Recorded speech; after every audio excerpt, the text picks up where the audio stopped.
quick poll. Can you all hear me, first of all?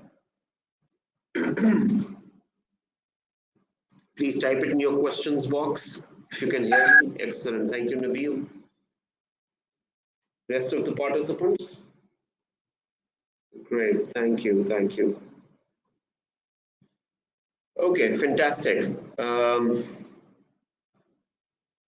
Great. Thank you, Falak. All right.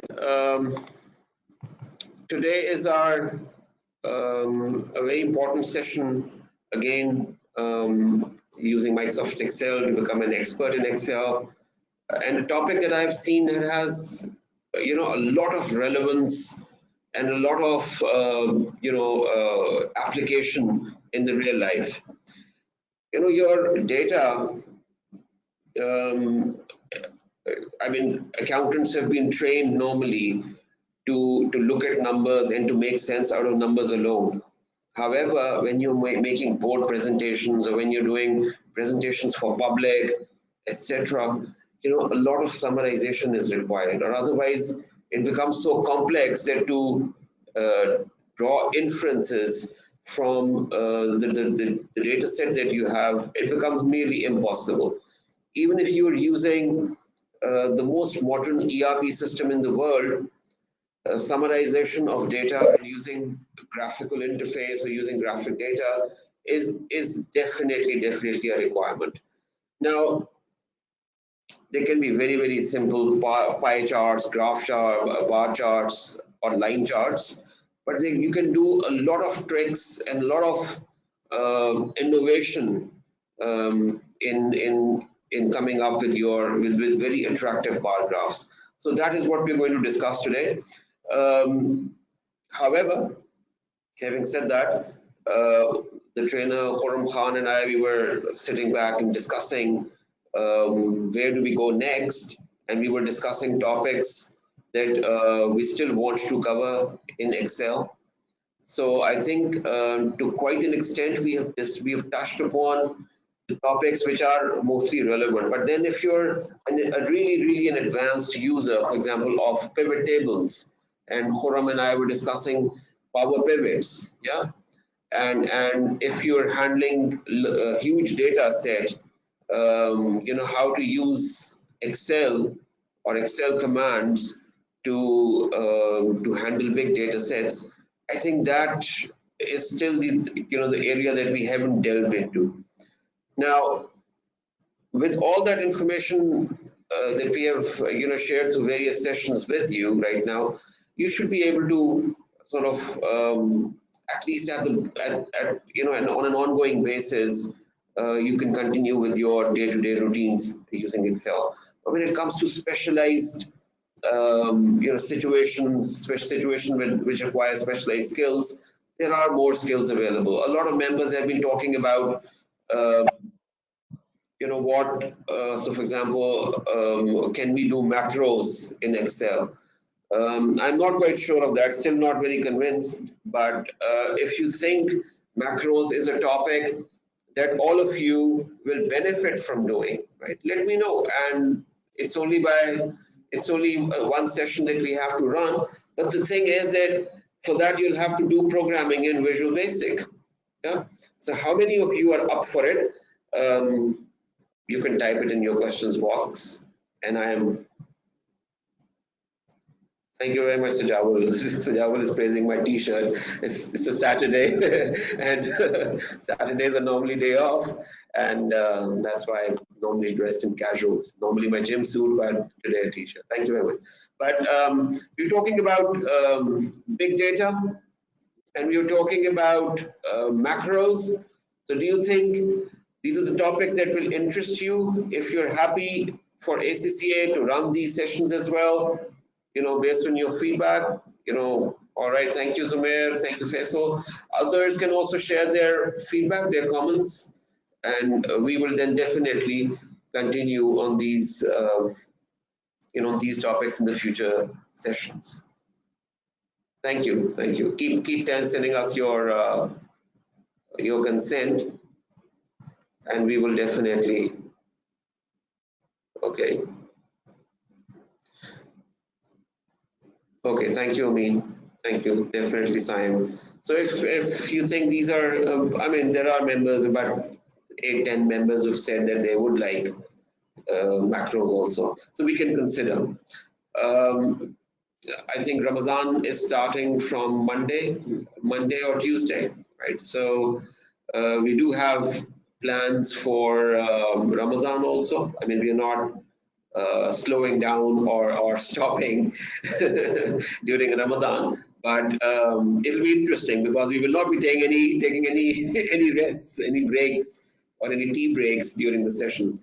Anyhow, without taking more of your time, we're facing a bit of an issue with our main system. Iman, has that been sorted out? Okay, all right. So just bear with us for a couple of seconds while we fix the system once again. This is so common that when you're playing with technology, something may go wrong just in the last minute. So we're sitting down, chatting, and enjoying, and all of a sudden, the main system crashes. All right, Mohammed Amin has a good suggestion. He says we also want sessions regarding other MS Office applications like Word, Access, Project. Project we will consider PowerPoint, Access, Word. Are you really all of you up for it? I mean we don't have any issues in running sessions on these, but let us know if you're up for it. Amin, thank you. Your suggestion is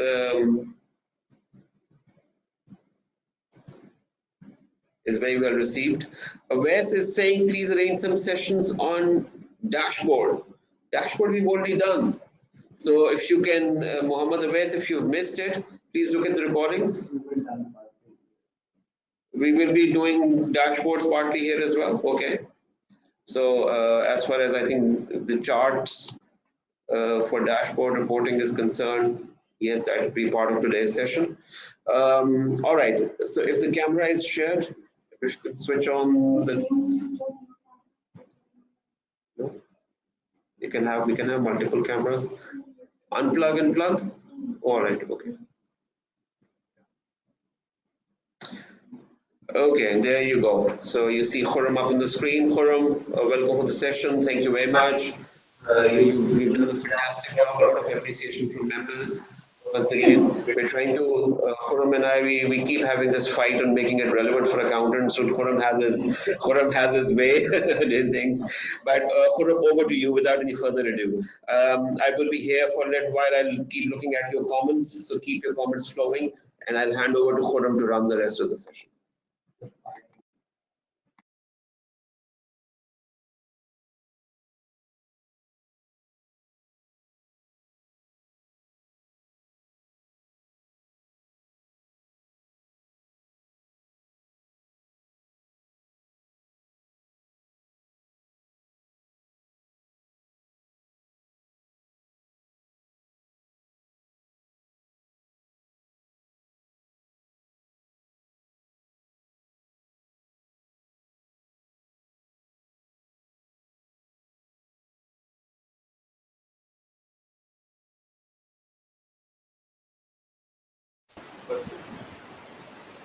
Assalamu alaikum everyone and good morning. Uh, Today's session is on data visualization.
Everyone, we're facing some problems right now, so if you could just wait for a few minutes, we will be back.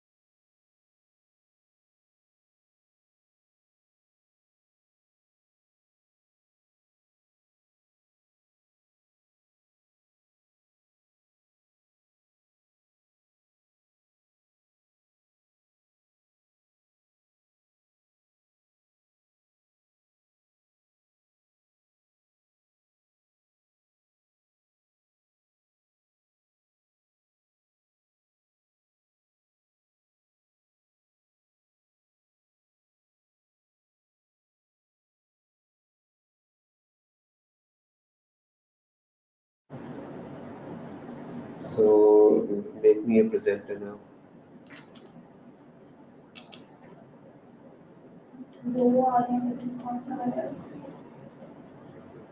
एक minute कर लेते हैं।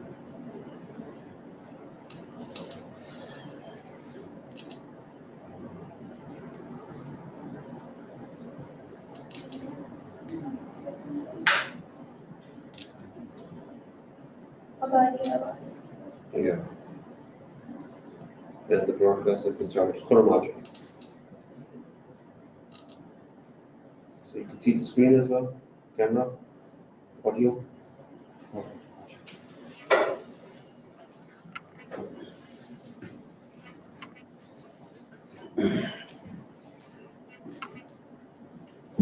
Assalamu alaikum and good morning to all of you.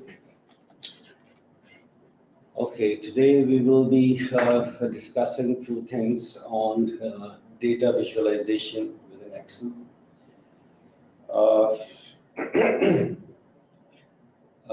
In the intro, Harun Saab has pointed out that being the accountant or the what accountant do is to play with the data. You may be good in playing with the data, but when you present your data to the audience, uh, your audience may not able to understand that data if they are not accountant. That is one thing. The second thing is that we are surrounded by enormous data these days. We have data everywhere. We may read data, we may understand data, but we cannot get the information that is beneath under this data. So here comes the visualization. When you present your data visually, then your audience or we are in a better position to look into the data from different point of view. From the data provide different insights, different meanings to the data, because our mind is manufactured as such, is developed as such, is created as such, that we are very good in making comparison. We are very good in identifying patterns. But when we look at the data, we will be unable to make this judgment over the data. So if the data is presented visually, then we are in a better position to understand the meaning of the data, what the data means. Data has information that whether it is your sale is going up, your sales going down. If you look at the data, we are unable to comprehend, we are unable to understand what actually is going on just by looking at it. But if you want to get the picture of this data, then this will become meaningful. This become more comprehensible, right? So the importance of a visualization is enormous. So today we will be discussing few of the things such as that what are the chart features, what are the various components of the charts, what are various type of charts and why a particular type of chart is suitable for a particular type of data. Then we will be discussing a few of the non-charting visualization. We have certain other features other than charts. We look into it. And in the end, we will be discussing one or two few specialized charts, which is quite a good representation of the data. Okay, what we will be doing today.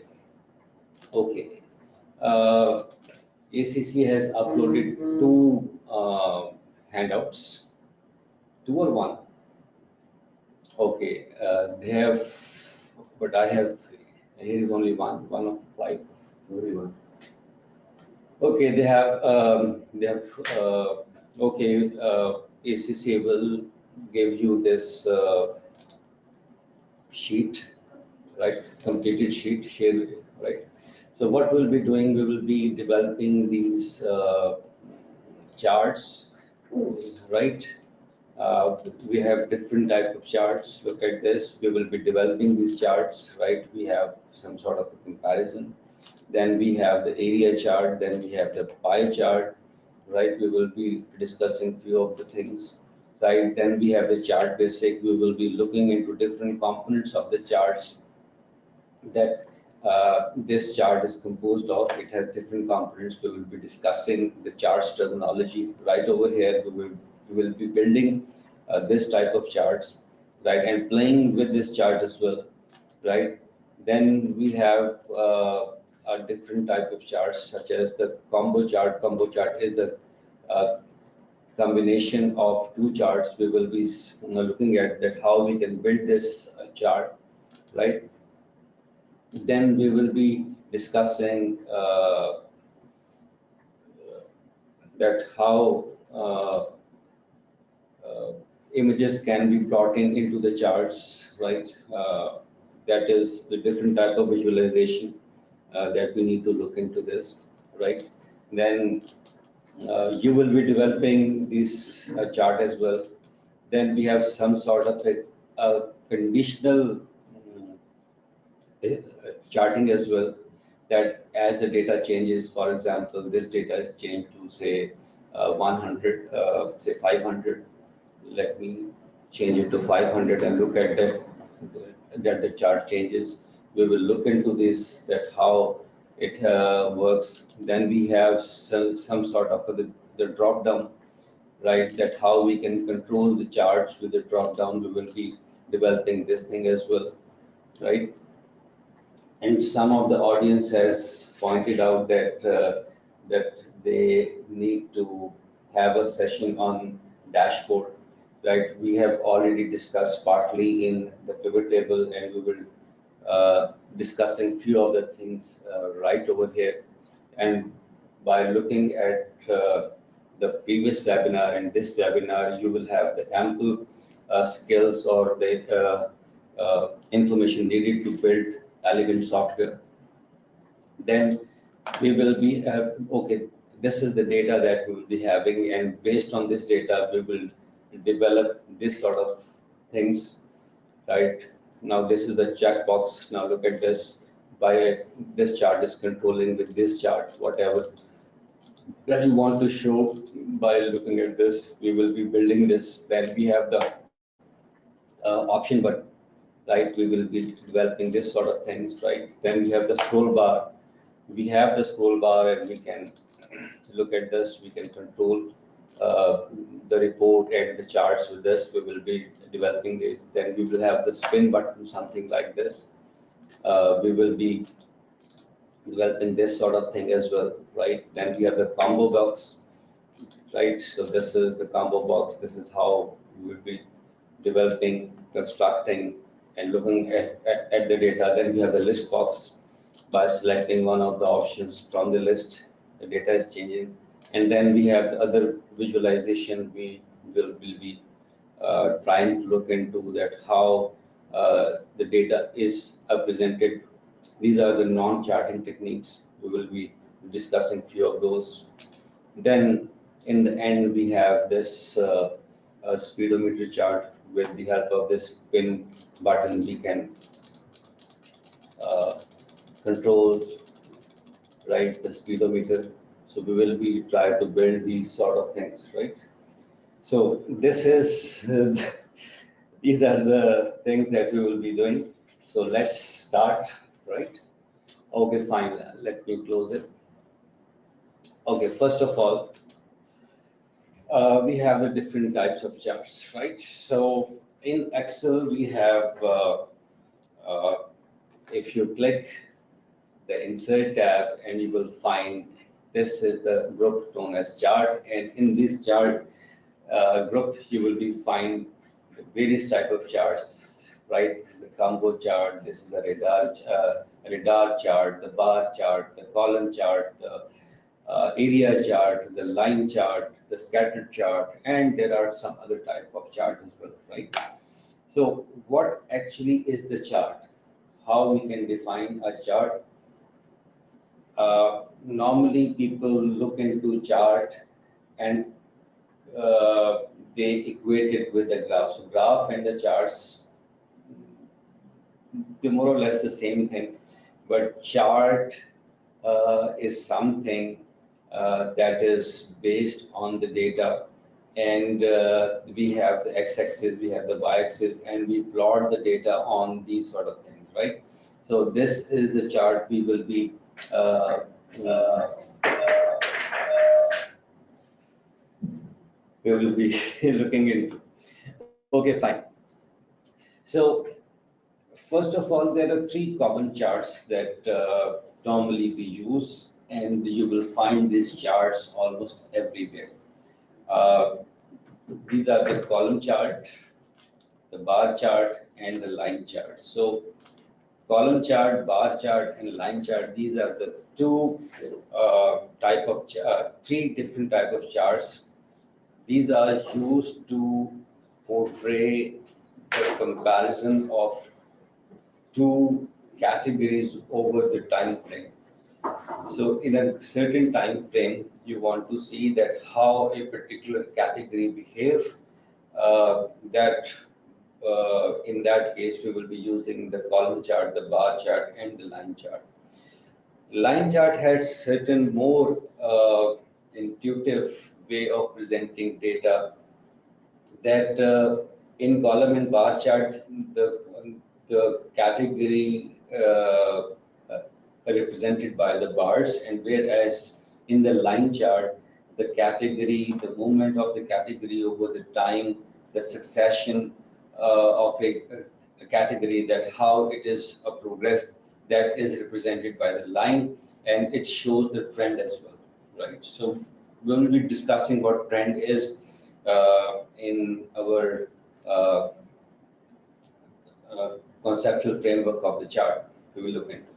Then we have the pie chart. The pie chart is the chart which represent the composition and percentage of a given category. For example, these are the net sales from year 1999 to 2006, and this is will be presented in terms of percentages of the grand total. So this is the grand total, this is the total sum of these values, and the pie chart will be represent or may represent these values in terms of percentages of this grand total, right? It is maybe the part of whole. The parts will be represented in terms of percentages of this particular row. So that is how the pie chart is all about. When you see a particular thing and you want that how this particular thing is composed of, the composition of the data, you will be showing in the pie chart, and pie chart is the instrument, is the most suitable a type of chart whereby you can use this, right? So these are some of the things. That these four basic type of charts are used for this particular purpose. So line chart, bar chart, and the column chart used to represent to plot categories or to look into the performance of these some categories over the series of time, and the pie chart represent the data in terms of percentages of a whole. So these are the thing. Now let's begin with the chart components. So what I will be doing, I will be developing a column chart first, right, based on this data. I will take these two values and will be uh, forming charts, and then I will discussing the various components of the chart, and while formatting that how we can format this type of charts. Okay, fine. Before uh, discussing or developing chart, let me uh, give you two keyboard shortcuts, right? For keyboard, let me write it here. Keyboard shortcuts. Okay. One is simple. Don't press these F11 right now, right? F11 and Alt plus F1. So these are the two keyboard shortcuts for charts, right? If you press F11, if you select one of the cell of the data set and press F11, the charts will be created. Excel is intelligent enough that he will take all the data surrounded by the active cell and use this data to plot a chart, the default chart, right? So, but it will be developed in a new sheet.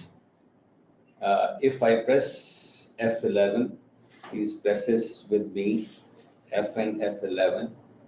Okay, it's a flight mode.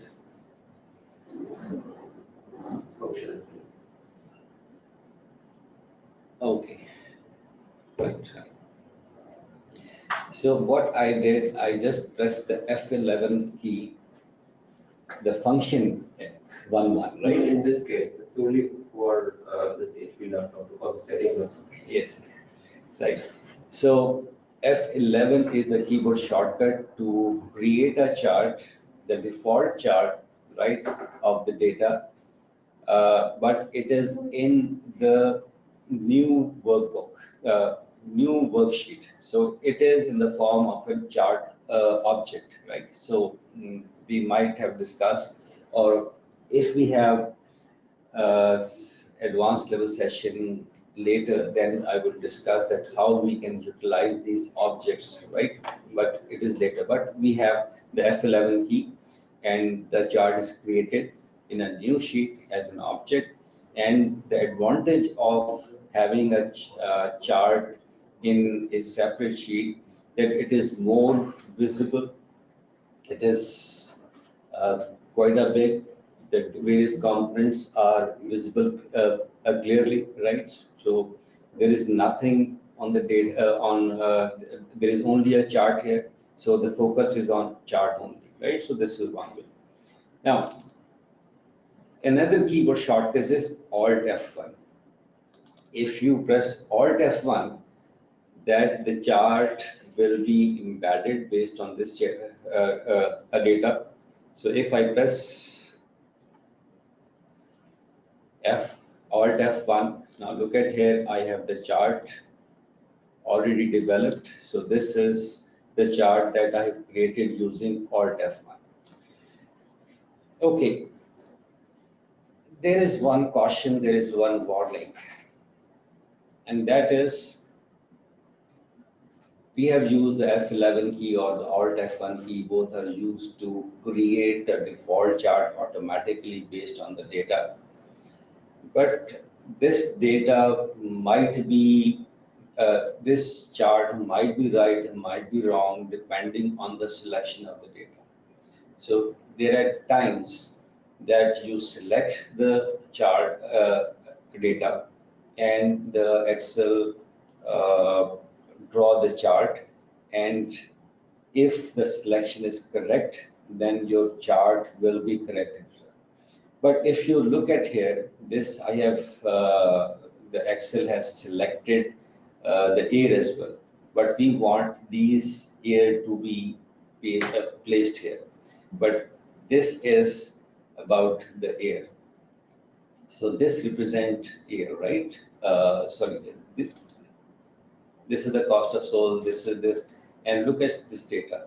So this is 1999 in comparison with this data is very, very less as compared to this. So if you look at here, this is the dots right at the base of these bars. These are these represented this. So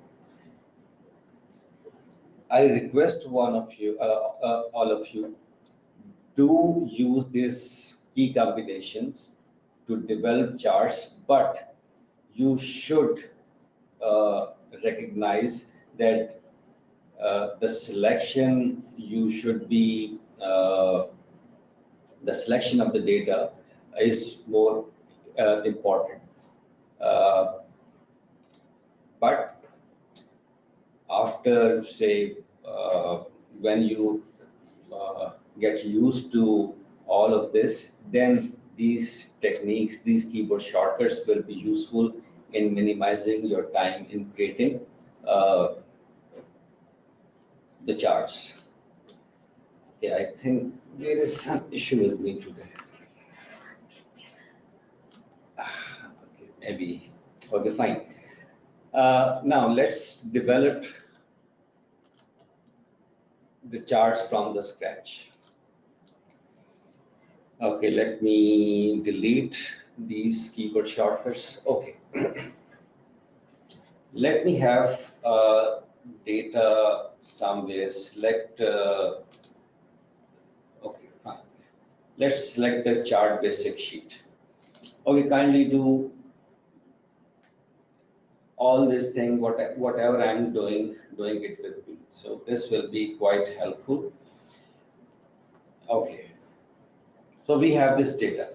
So I told you a number of times that you need to present, you need to understand your data first, then the rest of the tasks become quite easy for you to make some operation on it. So this data represent the sale of car type A and car type B in the month of January, February, March, April, May, and June. And we want to present our data, right, through charts. Now, the question is that what type of charts we can use. This data can be represented either with the column chart or the bar chart or the line chart. But if we want to represent this type of this data only over this period of time, then it is more appropriate to use the pie chart, right? So right now our objective is to present this data, through a chart. Okay.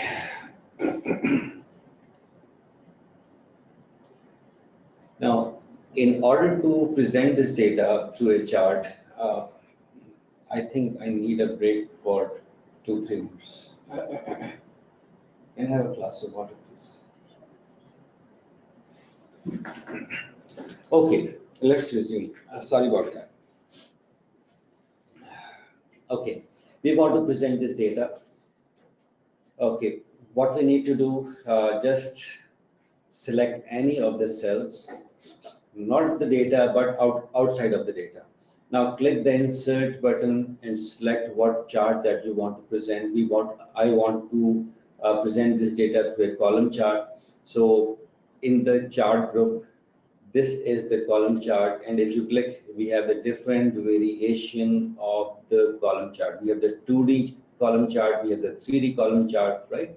And we have the more column chart as well. So right now, stick to this. So if you click this, we will have this area.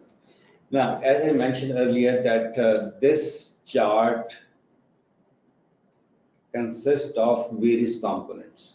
So all the various components will be placed, will be put in this area, which is known as the chart area.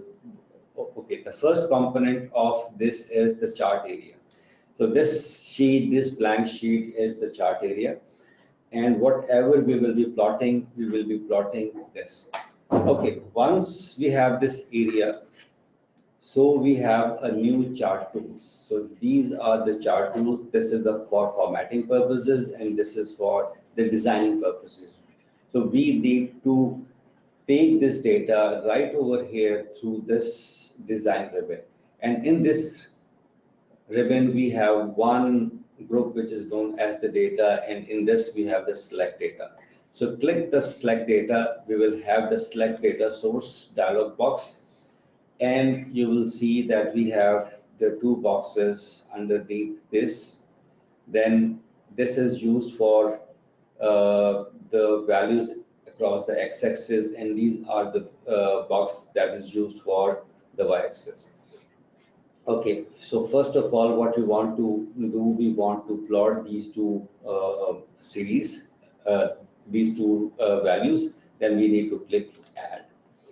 So once you click add, then we have the added series, and then we have the series values. Okay, remember one thing, in the first webinar on the basic of Excel, I did mention what series is, right?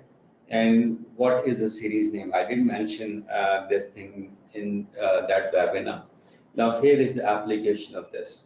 So series is the selection of data in a range. So if I select all of these, 15, 28, whatever this data is, that if I select this data, this become a range, and the data within the range is a series. So this data will be a series, and this series represent car A, the number of cars sold in the month of January, February, etc., etc. So this is a series, right? And this will be the name of the series. So if I select this one, so this will become a series name. So car A will be the series name of the data which is underneath it. So if I click it, if I drag it and click it, okay, and you will see I have first series plotted. So these are the values. This is for car A, this is the series name, and these bar represent in January we have 15, 28, etc., etc. So let's quickly add the second one. We have the car B, then we have these values, and click OK, and you see I have the two bars plotted, one each represent car A and car B. Now if I click OK, and I want these values to be compared against the months. So these are the values, those should be represented on the horizontal axis. So for the horizontal axis, I need to click edit, and then I have the January, February, March, and the click OK, and click OK. So our basic chart is completed. Now few other components of charts. So this is the plot area, right? All the things will be plotted on this chart area. Now if I click somewhere here, I have another rectangle or a square, whatever you call it. This area is known as the plot area. So the whole is the chart area, and this is the plot area. So whatever is being printed, plotted, it will be plotted right in the plot area. Now, this is known as the axis area. If I click, this is known as the horizontal axis area, right? If I click here, this is the horizontal area, right? These represent the series, and this is also called the data point as well, right? So these are the data series. Now, uh, we have seen few of the components, and few other components will be discussed a bit later in this presentation. Okay, now this is quite good way of representing this data, right? But there is a problem with this data, this chart. Then this is the chart we cannot present to some audience. The audience will not able to understand what this chart is all about unless and until we provide certain labels, provide certain text, provide certain sentence so that the reader can understand this chart easily. So we know that it is the monthly sale of car A and car B over the period of 5 months, okay, over the period of 6 months. So we need to represent this as well. Okay, we have the 6 months, but what these are meant for, right? In order to do this, we need to have a formatting options. We need to format this, and by doing this, there are a very simple thing in, okay, just a little bit of caution. Those who are using 2010, so please bear with me because this is 2013. The sum of the functionality of 2010 and 2013 is different, so I may not be able to cater those functionality of 2010 right over here. So please bear with me. So I'm only discussing 2013, right? So if you click one of, if you click the chart, right? So there are three buttons popped up. This represents certain other components of the chart. If you click the plus one, this is called the chart elements, right? So if you click, then you will have different options available. We have the axis, we have the grid line, we have a different option. Okay. Now, as far as the axis is concerned, we have this axis, we have this axis, right? And we want to have the axis title. So we have the axis, but we don't have these axis titles. What these numbers represent? These represent the amount, money. This represent time. This represent quantity. What? So we know that this represent quantity. So we need to label that what these thing meant. So what we need to do? We need to click the axis table, and you see we have axis title here. We have the axis title here. What you need to do? You need just to select it and say the car, the number of cars. So yeah, number of cars sold, for example. So now the number of cars sold. We know that these quantities represent the number of cars sold. Now, what about the x-axis? So simply you can put, we have say months. We can put months over here. So this is months. So we have done this. We have axis title. And if you notice that just on the right of the axis, we have this button. If you click this button, this will give you more options. That it is a primary horizontal, primary vertical, right? This is the primary vertical, this is the primary horizontal. These are checked. If I click unchecked, so one of the label is gone. If I click OK, and you will see I have different options. So I can have more options, right? So right now I'm not discussing these. I might discuss in some other activity. So these are the months. Okay, fine. Then click, then move to the legends. If I click this one, this things will appear, and now this is more understandable that these bar represent what? The blue represent the car type A, the orange represent car type B. So these are the number of cars sold over the period of 6 months from January to February, and now these bar represent car A and car B. So now click once again, and then we have the chart title. So we can uh, car sold, car sold uh, from uh, Jan to June, Jan to June, for example. And now, so we have the access title, we have the legend, and we have this. Now, one thing more about legend is that these legends can be placed in different areas. If you click the uh, legends, if you click, you have the right now, the default is right. Then we have the top right.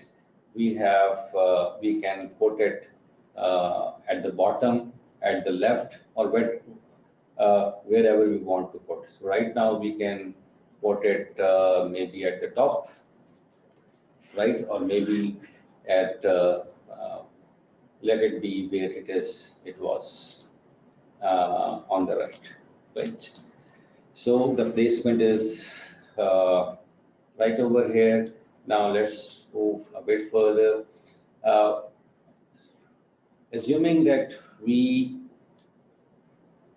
want only to represent uh, data table along with this chart as well. So uh, means to say that I want to bring in the data into the chart so that the data and the visual go side by side.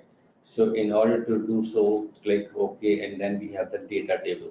So if you click the data table, you will see that you have the uh, data for the chart as well. So this is the car A, car B, and we have this. So we may have different options, right? So you either you want to put in the data along with the visuals or not. So in most of the cases, the data is not shown. Then we have the data labels. So we have this data label. So if I click this, you will see that all the bars, the numbers will be shown at the top of the bar. So this represent this car A, the 15 car are sold in the month of January, which is of car A, and this car B represent 26. So this is another way of putting the data through the data labels. Okay, one thing is more. If you have the data labels like this, so it's a good idea not to use the axis. So if I click axis, right? Okay, I do have, this is primary vertical. So if you are using the data labels at the top of the bars, then it is recommended that you should not be using the axis. But if you want not to use the data labels, then you should use the vertical axis, right? So this is the tip that you should know. Now, In some of the cases, people do not like these horizontal lines. These horizontal lines are known as grid lines. So there are two types of grid lines. One is the horizontal and other is the vertical grid line. So if I click, then I have the grid lines. If I uncheck, the lines are gone. If I click, and I can have the primary major horizontal, I have minor horizontal, I have major vertical, I have primary uh, minor vertical. So these are the grid line. In some of the cases, we do need these grid lines. Okay, the logic behind this grid line is, and if you look at this axis, and we have the boxes, that this box represent 0 to 5, this block represent 5 to 10, so the interval of 5, so 0 to 5, 5 to 10, and 15. And if you look at in between 0 and 5, there are small minor lines, minor grid lines. So this is 1, 2, 3, 4, 5. So it means this minor grid line represent 1 unit of data, whereas this major grid line represent 5 unit of data. So this is 5 and this is 1. If I change it to 5 and make it to 2, so the minor grid line will be representing 2 units, right? So this is how it goes. So right now we don't want this to be the part of, so I'm removing the grid line. Okay, right now this is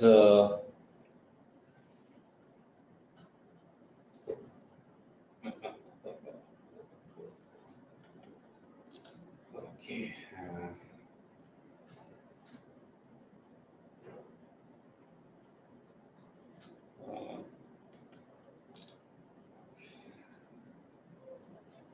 So I want more spaces, so I have pressed Control F1. Control F1 is the keyboard shortcut for minimizing your ribbon. If you need more space, right? So just minimize the ribbon, Control F1, and if you want it again, so press Control F1 again. So Control F1. So I need a space. That is why I press Control F1. Now, this is the basic chart. Okay, this is a decent chart, but I want something uh, that looks more attractive. So what I can do with this chart, I can format simpler like this. So let's format this. First of all, let's plot this, uh, format this plot area. Now, whenever either you have this option, okay, these are some decent options here, but apart from it, we have certain different options, right? If you select the plot area, right click, and we have the format plot area. Format plot area, then the format plot area pane comes in. We have two options. We have the fill options. We have the border option. Border is for these. If you want to do something with the border, right? You can format it like this. We have different options that how we can present this borders. So right now, I don't want to do this. So I will minimize this pane, then I fill. So I have these options. I have the solid fill, right? I have the gradient fill. So the gradient fill is more appropriate. So this is a plot area selected. If I click this one and right click, and then we have this option in place. So if I click the gradient once again, now you see your your chart is looking very good, right? So what you want to do is you want to do few more things with this data. You want to select this. You want to format your titles. Either you can use this, for example, this is quite okay. right? You want to increase the size of this, you can increase the size, or you can decrease the size, right? You can bold, you can underline, right? You can do a lot of things with this data. You can select this one, format this, okay, that's fine, right? Format this, right? So you can do something like, so these are the simple stuff. Okay, now what I want to do is I want certain image at the back of this plot area. So what you can do is you can, I've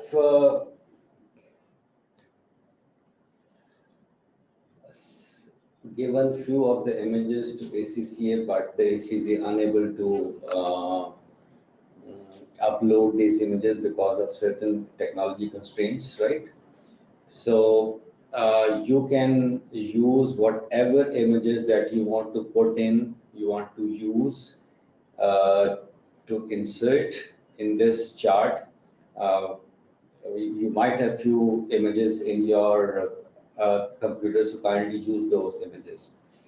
So what I will be doing, I will be using some of these. So if I click right, then format plot area. So format area, then again the fill, then now look at here, we have the picture or texture fill. If you click this one, picture, right? So this is the texture. This is another way. We have different types of texture as well, but right now we want to fill in this with the image. So you can use the file. So this is the file somewhere here. Uh, so image. Now this is the car images. For example, I want to use this image. Now look at here. I have just put a car at the back of it, so you can insert that image, right? So it's quite easy, quite simple. Now if you don't want to use this image, you can always go back and select this one, the gradient one, but let's use images to represent these bars. So what I'm doing, I'm using the images to represent these bars. So you can do so by selecting all of these. So if you click one, that all the series of the car type A will be selected. If you double click, right, so this will be selected only and the rest will be unselected. So right now I want to select every one of it. So I've selected all of these, then right click, then format data series. Then we have uh, the fill, the picture, and not this one. I want to represent it by this one. So this is car one, and I want to do the same with the other bar, then picture, then I want to use this car and click OK. So if you look at this data now, these are the cars. This is car type A, this is car type B, and if you look at the legends, the legend is changed automatically, and this represent this one, and this represent this one. Now, one more interesting thing that you can do with this type of images is that these images can also be used in terms of units. Maybe the number of images represent how many uh, units. Now, if you select this one, right, and you have the options, then somewhere here you find three different options: stretch, stack, and stack and scale with. This is the stretch option selected. If you click this one, now look at here, we have this options available, right? Now, I also want to select this one as well. So this one and this one. Okay, so this is the stack one. right? So this is how it goes. But you can also scale it, these images, stack and scale. It is stacked, but scale with it. So this represent 15. So what I want to do is that I want one car that should represent 5 units. So I will be using stack and scale with units picture. So I want number 5. So if I click 5 and click OK, and you will see that this represent 5 cars. Oh, 5 cars. 1, 2, 3, 4, 5. The value is 25. So almost 25. So you can do the same with this one.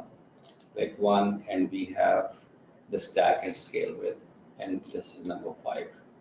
So this is how you can use. So this is 15, 1, 2, 3, right? So this is more than 25 and more, but less than 30. So this is how it. Uh, there is a cut on the top of it, right? So this is what it is. So these are some of the basics of developing the charts. Okay, there are a few more things that might be useful. For example, if I click any of, okay, let me go back and the, uh, the solid one, and this is again the solid one, but this is, I want to change it. Okay, fine.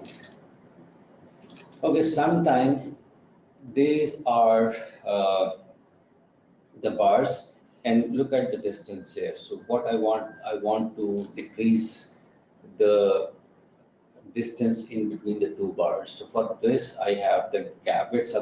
You can play with this. If you look at here, now the gap width is 0, so there is no a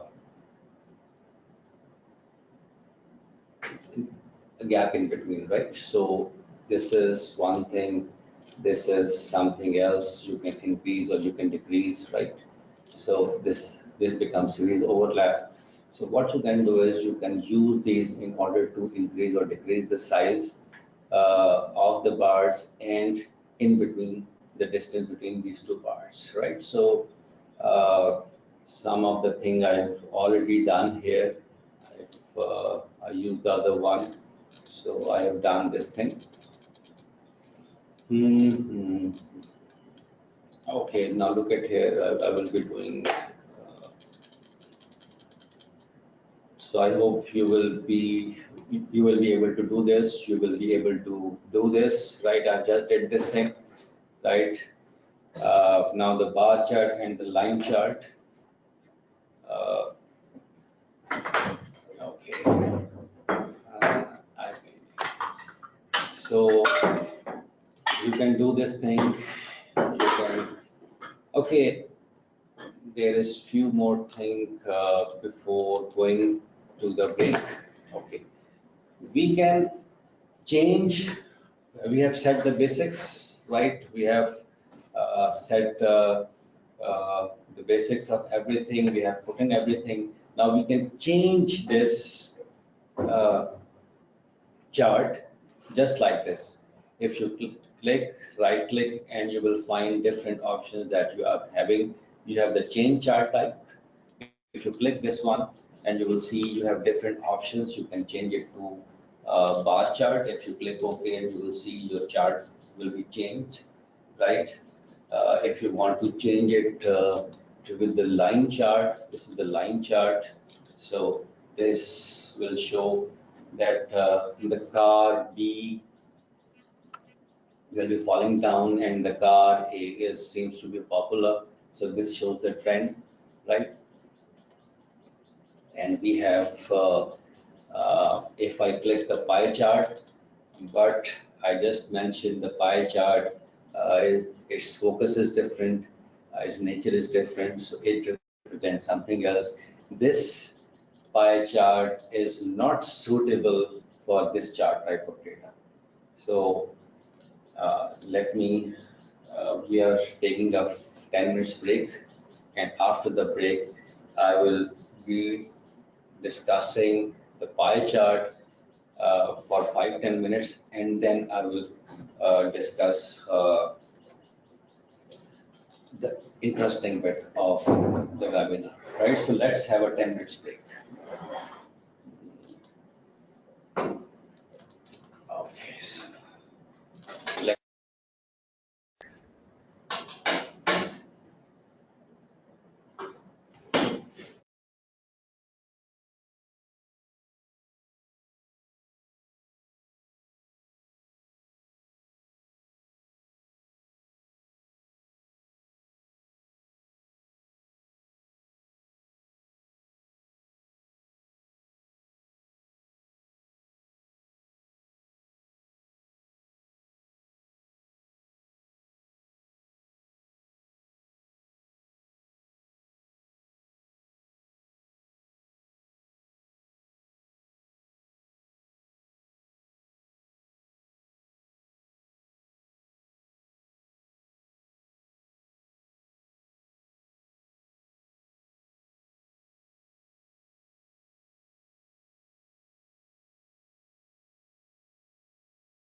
Okay, let's resume.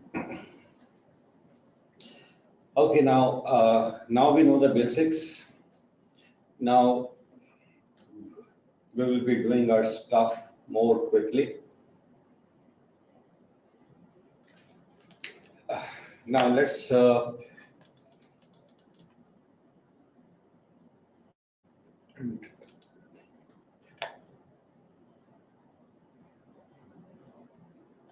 okay. Now let's go to the column chart too, right?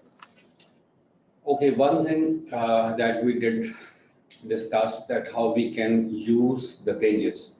So very quickly, I will be just going through a few of the steps to quickly develop a chart that compare the total current versus total current liabilities in this from this chunk of data. Okay, I want to develop the column chart. So select this one, insert, then the column chart, put it here. So I want to click the design tab, go to the select data.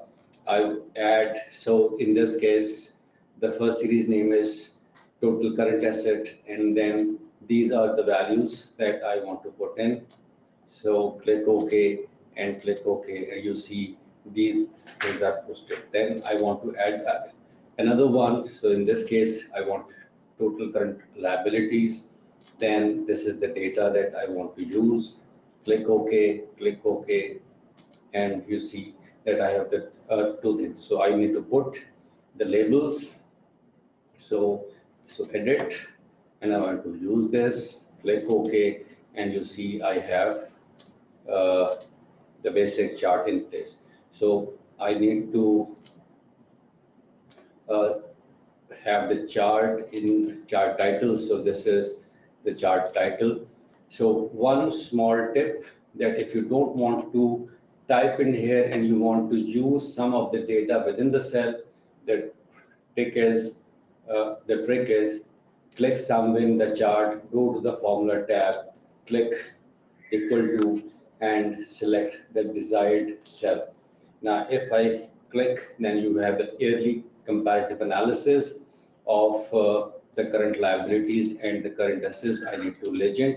So I want to put this legends somewhere at the bottom now, and I want to reduce the overlap. So this is the gap that I want to uh, reduce this and series overlap, right? So this is how it goes. So we have the chart. Uh, oh, okay. One thing is that if I want to change these values, because this cell is now bounded with this chart area. So if I change it, for example, yearly comparative analysis uh, of current assets and current liabilities, and you will see that it will change automatically. So chart area is now bounded with the cell, and this is how you can do it. Now go to the bar chart.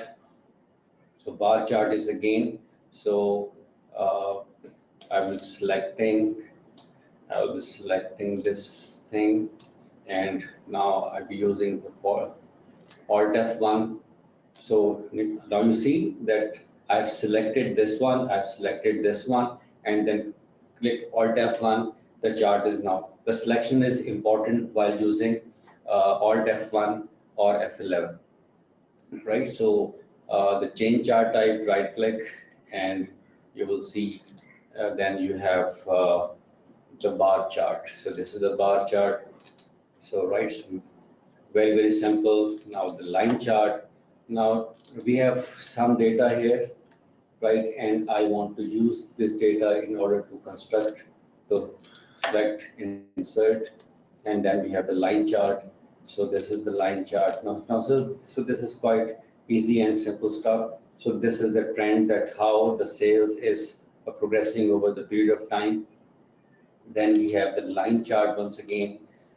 These are the product A and product B sales, right? So this is the product B sales. So I'll just product B, and I want to see what is going on. I have used, this is the static value and this is the rand between value that I've generated. I have discussed this function in my earlier webinar, that what it means.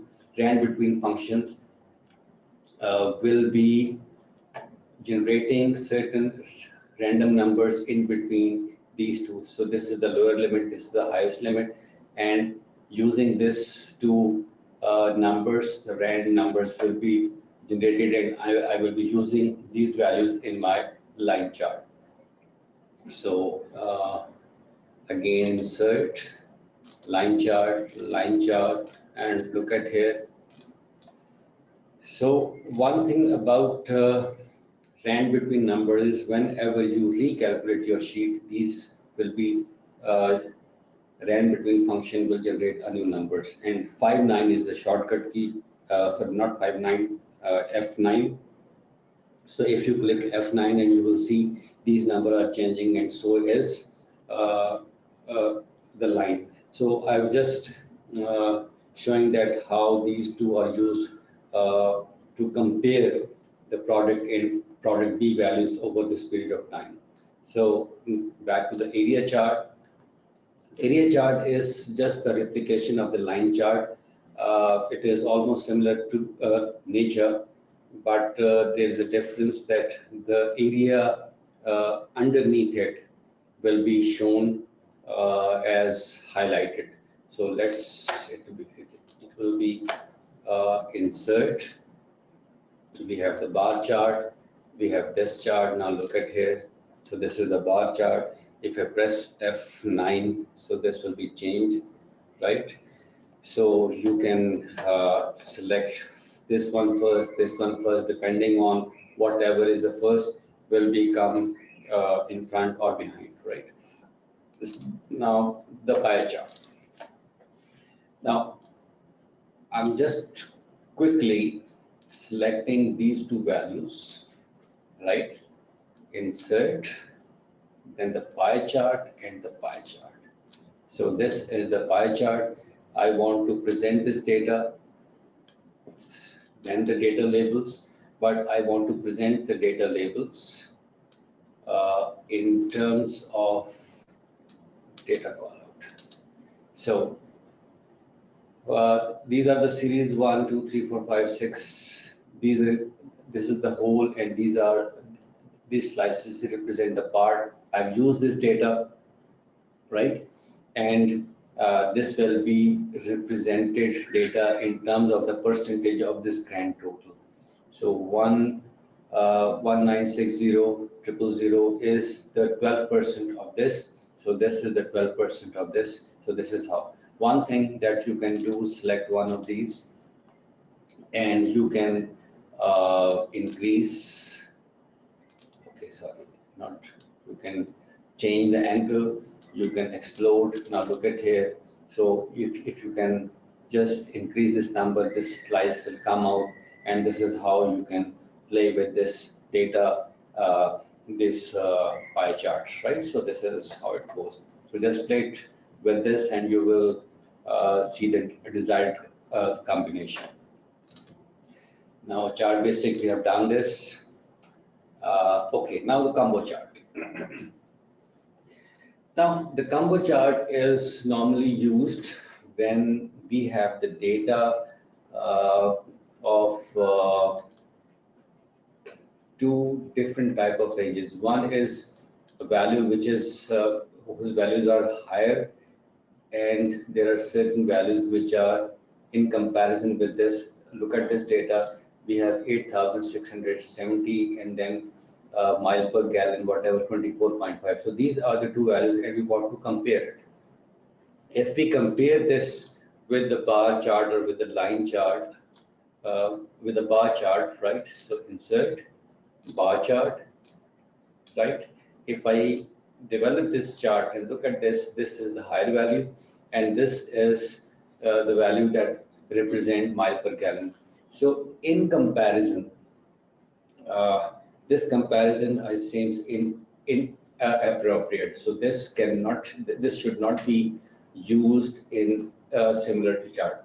So what we can do is we can replace, we can convert this chart into a combo chart, and combo chart means that we are integrated two different types of charts. So I want to represent miles with a column chart, and I want to represent these MPG values with the line chart. So what we need to do is just select any of the chart, click OK, and then change chart type, and you will find the bars that shows M miles in MPG. What you need to do is we need to select one of the chart. So this represents the cluster chart, click, and then you have the line chart. If you click OK and click OK, and you will see there is something wrong with this data. Change chart type, miles per Kelvin. I want to represent this data. Okay, now I have to make it a secondary axis. So secondary axis, so because I want to have two charts, this is called the clustered column chart, and this is represent the line chart. And but for the line chart, we need to have an axis, and this axis is used for this line chart, right? So it automatically comes in, and you can manipulate with this data, right? So this is the combo chart, and that how you can create this chart. Okay. So the image chart. So image chart is means that we want to represent the bars with these cars. So we have the car A, we have the car B, and we have the car C, and we want to represent this with the car. Let me very quickly Alt F1. I have this number of cars sold, car A, B, car, and C. So instead of these bars, I want to represent this with the bar. One, I've already shown it to you. So select picture, file. I know this is for car A. I need to select one only. So I told you that if you click once, all will be selected. If you double click, only the particular series will be selected. So now in this case is okay. For this case, file, then we have the second one, select this one, and we have the third car. This is the red one, and click OK. So again, I have used the and between function here. So if I click, now look at here, what will happen. So when I recalculate, these values become changed, and accordingly, your images will be changed. So this is how you can use your images in charts. Okay.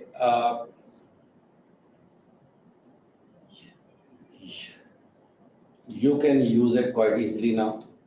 Select any of the cells, Alt F1, then you have this thing, and I don't know whether you have the pictures of certain animals, hen, horse, cat, parrot, pigeon.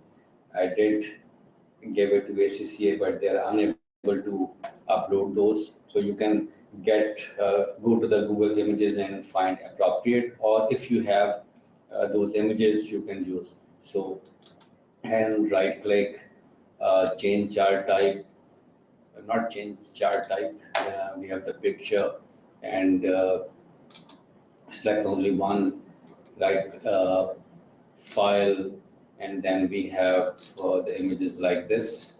We have pets, and we have the hen, and this is how it will look. So you can do it quite easily, very simple, very straightforward.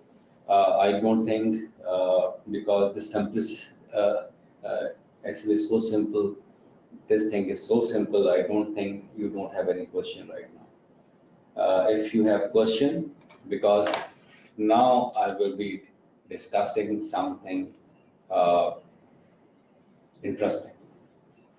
Now, so far we have done the basics. Okay, no questions? Okay, that is brilliant. So it means whatever stuff I have discussed, you already knew, or it's quite simple. Now, just assuming this is the data.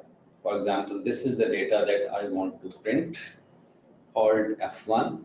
So this is the data, right? Now I'm discussing the conditional chart. So one step higher.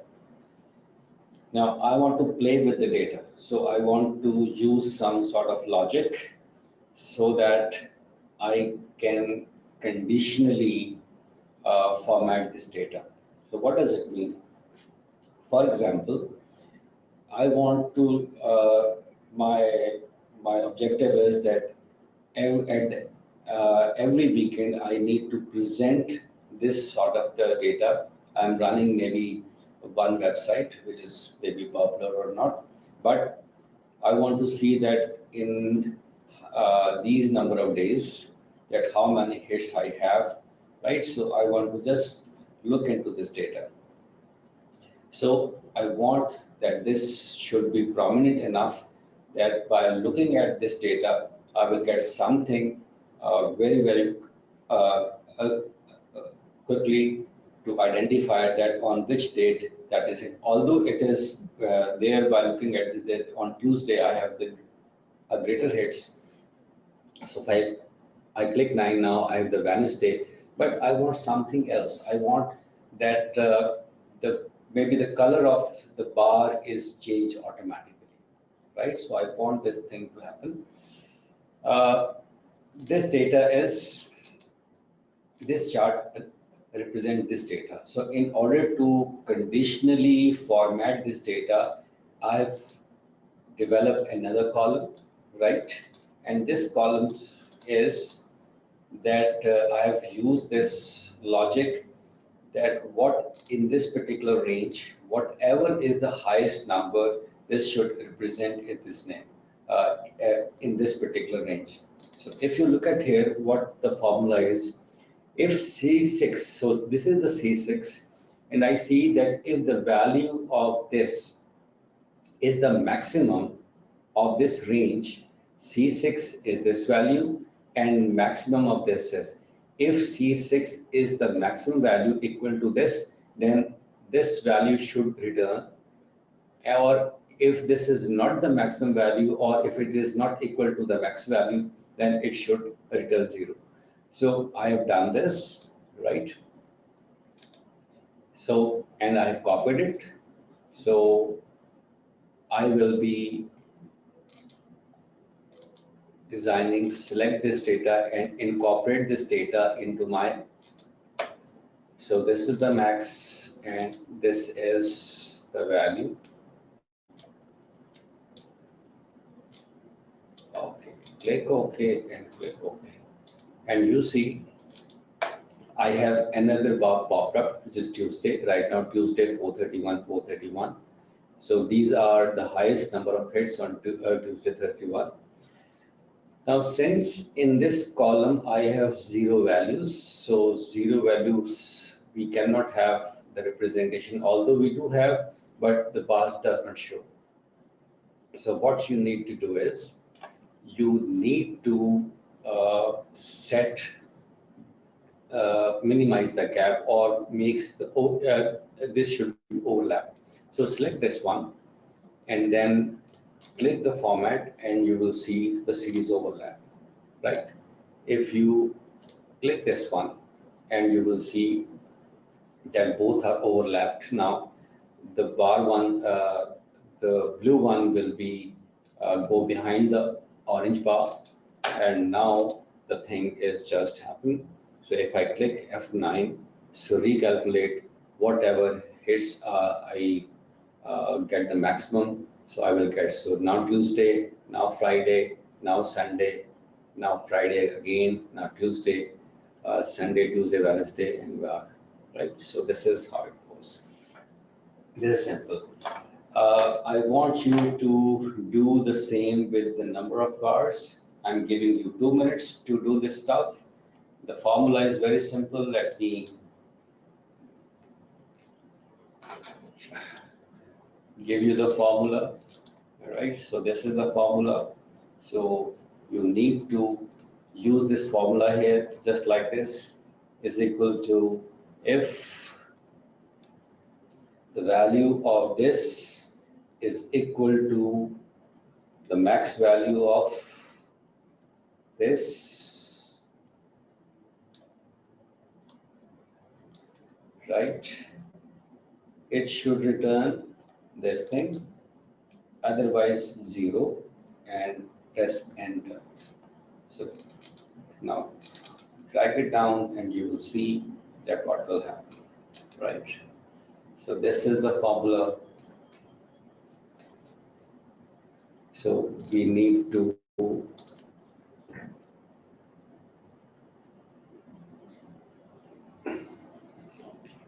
fix this as well. So this is we need to fix. Okay, fine. So again, Alt F1. So what you need to do is just to overlap, select this one, go to this, and this is done. Right, so F9 and you will see what will happen. The values are changing, right? So this is how you can conditionally format. So there is no conditions, built-in conditions, but you need to build the logic for the conditional formatting, right? So this is some simple stuff. Or if you want to replace this bar with, for example, I want to replace this bar with the diamond I have just given now. So this looks more appropriate. So change the picture and you have something like this. So it's quite easy, quite simple, right? And bit of interesting. Now let's move to the drop down. Now, what I want is that I want to have this data copy, for example, this, and I have this data. I want to put it here.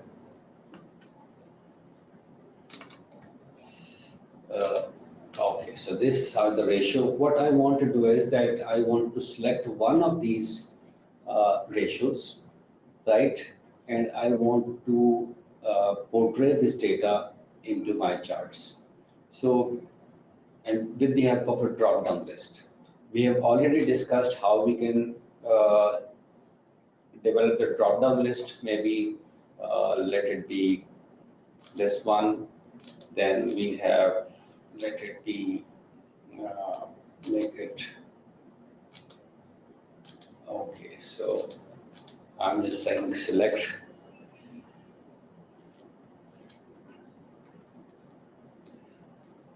Select from drop down.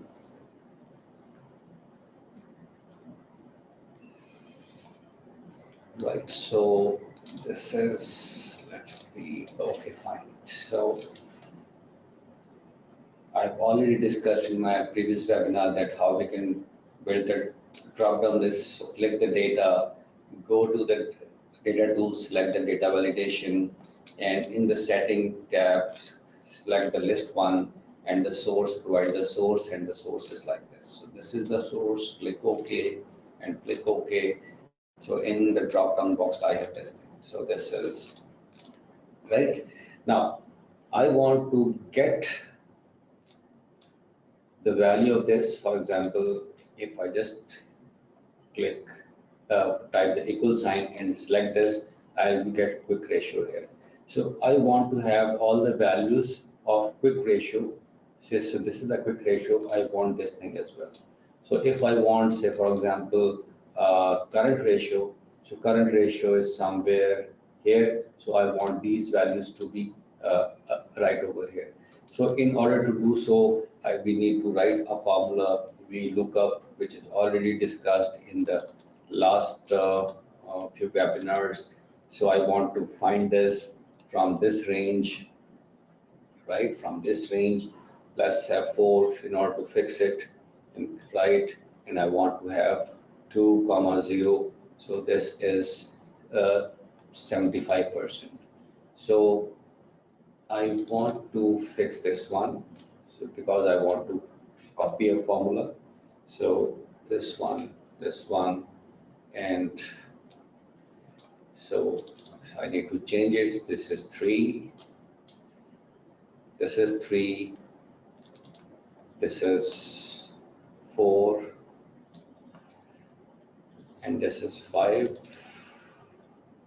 right? This is 5.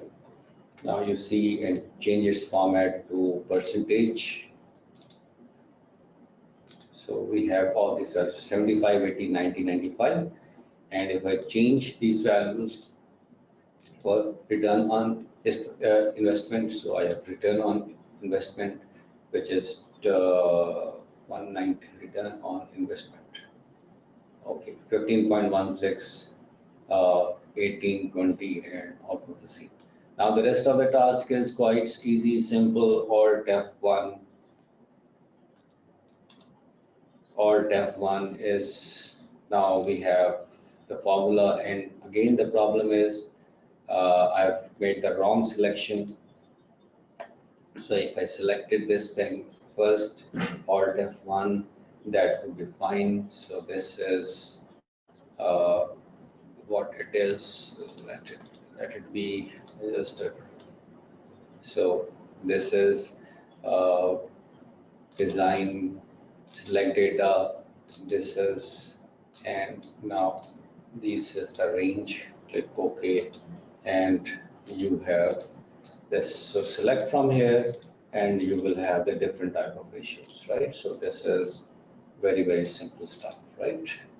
So again, this is some of the participant has said that we need to have something on dashboard. So this is one way of having the dashboard, right? Now,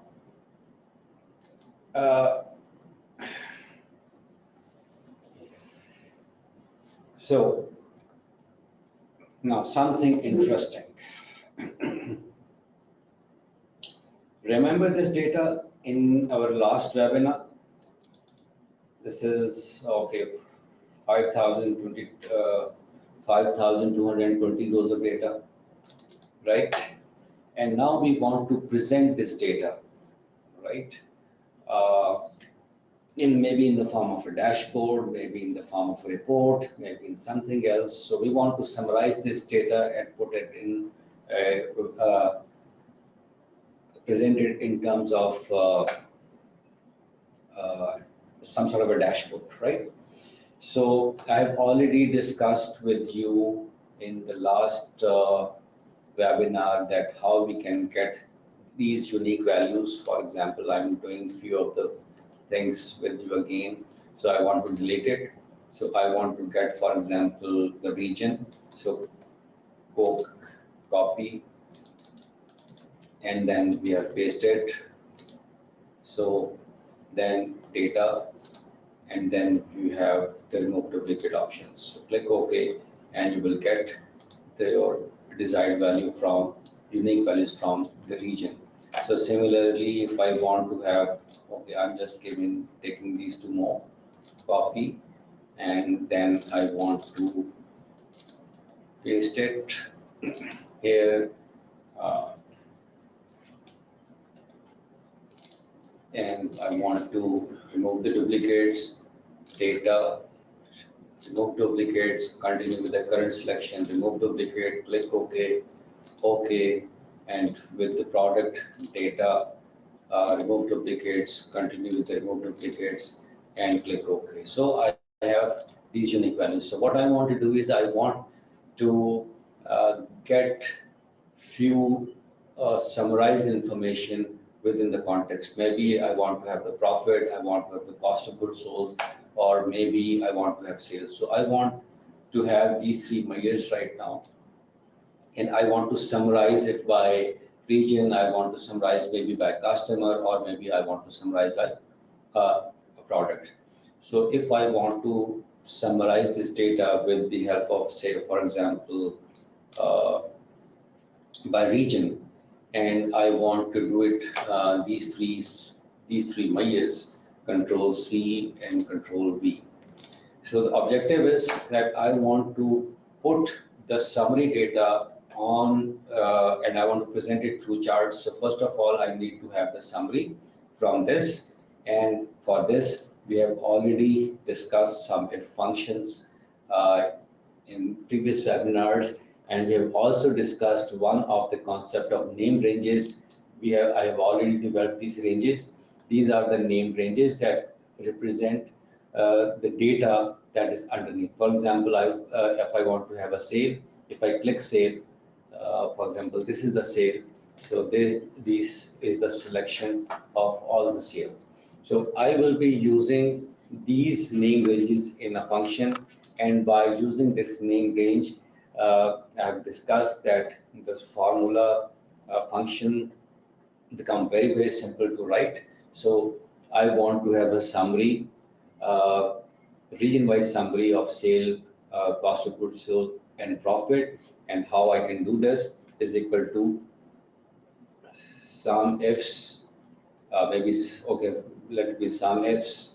And what I want to sum, for example, sale. So just type sale, comma, and the criteria range is region. So this is the region, and comma, that I want to have my criteria, which is this, and click OK. I will get all this stuff, right? It's quite simple. And so similarly, so sum if you right now you want to cost of goods sold. Now you have the criteria range is region. So this is the region, right? And criteria range is this, right? Click enter, and you will see that the things are coming in. Similarly, you have the profit. Sum ifs hardly took 2-3 minutes to write your formula. You want profit now, so just type profit, and the region is this, and criteria is this one. And now look at here what will happen. So this is the summarized report, and now I want to use this summary report in this checkbox. So my objective is that I should have something, some object in place, something like checkbox. If I check one of the item, maybe the West, I want to only show the sales, cost of goods sold, and profit only for the data region West. So that will be displayed. Maybe I want to present West and Central. So if I select West and Central, so this will be shown. Or if I want to select everything, so that is using the checkbox. Now, how we can do that? First of all, we need to develop a checkbox button. In order to develop the checkbox button, you need to have the developer tab. Maybe some of you don't have the developer tab. In order to have the developer tab, what you need to do, you can do it by either going to the backstage view, click the file button, then the options button, and in the customize ribbon, you should have on the right hand side the developer tab unchecked. For those, developer tab is not visible. You need to only check that. If you check it, click OK, and you should have the developer tab. So once you have the developer tab, you have the controls. So this is what you call the form controls. In the form controls, you should see insert button. If you click, so these are the various different form controls, and this is what we want to build, checkbox button. So click, select this one now, and we have this right here. Now make a copy of it, copy, and then paste it. 1, 2, 3, 4, 5. So we have 5 different checkbox button. Each represent the region. So we have these different options, right? So just to align it. Okay, so now what you need to do, right click, and then you need to edit text. Just write the best, then write the next one, which is central. So okay, I think I've missed. This is the third one, which is the south.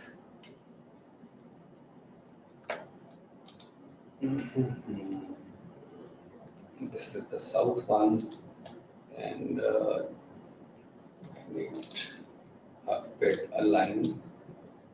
Okay. Okay. This is the south. Sales. Okay, fine. That's okay. Now we have the central.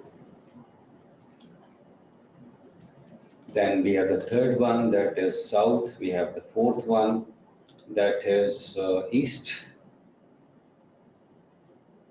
East. Then the last one is the north. This is edit the north. So we have 5 different checkbox, right? So one each represent our region. So what we need to do is, what's going on? Okay, because the alignment is missing. We will have it aligned, don't worry. Okay. Just okay, fine. So select all of these by control, control, control, and control. Format. Then you have aligned by left, right? So all are aligned properly, right? And just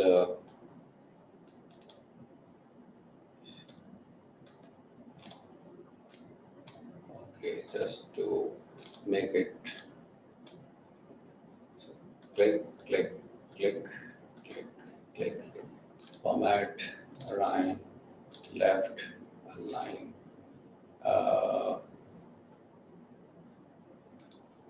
Okay, now it's, so since all are selected, we can refill the shapes. So we have the shapes here now, and also what we can do is we can make a group of all of this. So format, then we have the, sorry, we have the group. We can make a group. So this is become one group. So once what we want to do is that we want to have, when we select all of these, we have the data for all of these, and if we uncheck, if we check you know, west, so this data will be gone.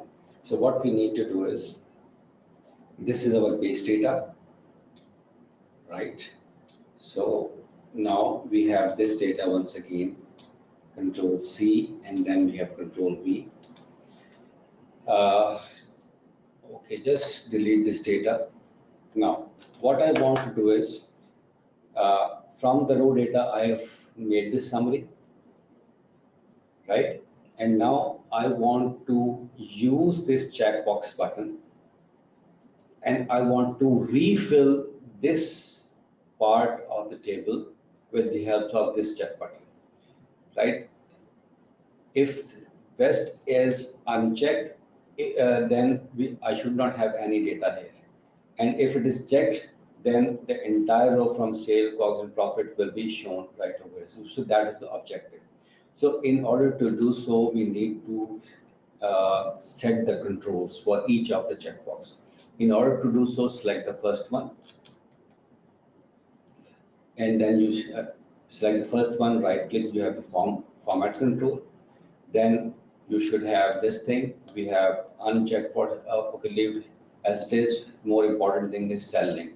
So I want to link this checkbox with certain cell link. So against the west, I want to use this one. So this one, if I click, I should get true here, if it is true. This is checked, I got true. So similarly, I repeat it for this one, format control, cell link. In this case, this is this. Then this one, select this one, format control, cell link. I have this thing, click OK. Similarly, this is the check one. Okay, now I got true. Select this one, format control. Now we have this thing, click OK. We have got true. And now the last one, format control, cell link, and this. Okay. I think I've done it. North. Okay, E26. This is E26. That is fine. Okay, because I haven't checked it, so that is true. So now whenever I click checked or unchecked, I will get true or false value here, right? So this is very, very simple stuff. Now what I want to do is, I want to use these values, true or falses, to fill these part of the table. So it's very, very simple, is equal to if function we have already did, if this cell is, if this is true, this cell contain either true or a false value. So if in this case, if it is true, then what we want to have this value, right? Not then we want to have this value. So let's check it whether it works. Yes, it works. And if we uncheck, yes, it is gone. No, okay.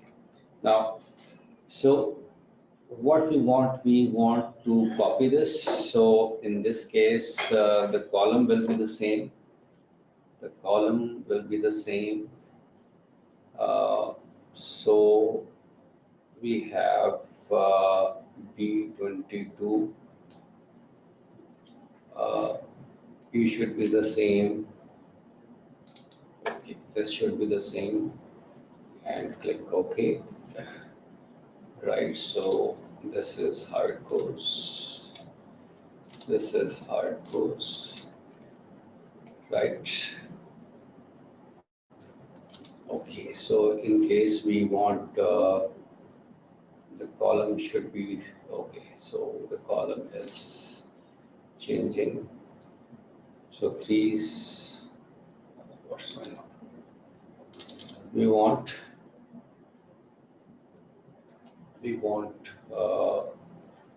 C.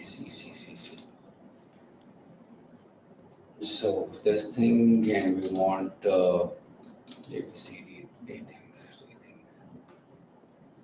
So 3620750293, this value and 68090.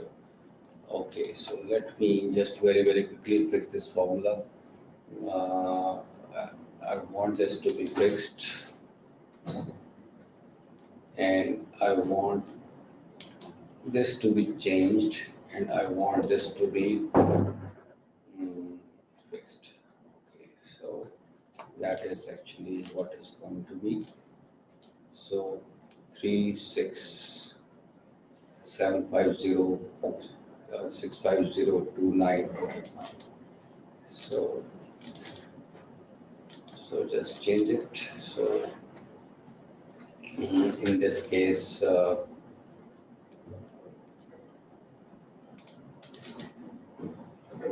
now this is change. Right now, I think I just get tired of something. I want this thing. I want this to be fixed. Then I would want, if this is the case, I want this value here, and else I want this value here. Okay, 36290. Okay, everything's signed. 29374569. Again, is equal to, if this is true, let it fix quickly. F4, comma, this value, comma, and now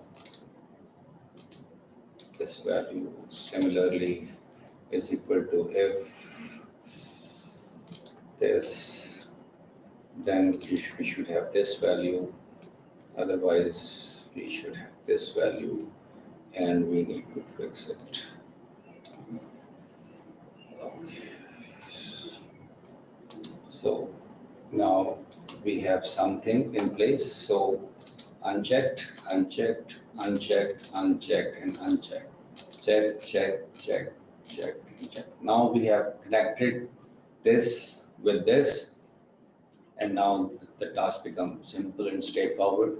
Alt F1, and now we have the data in place. So this is the west, this is central, this is something like this, and if I check it, now look at what will happen. So again, it depends that what you want to present, and that is how you can control it. Right, it's quite easy, quite simple.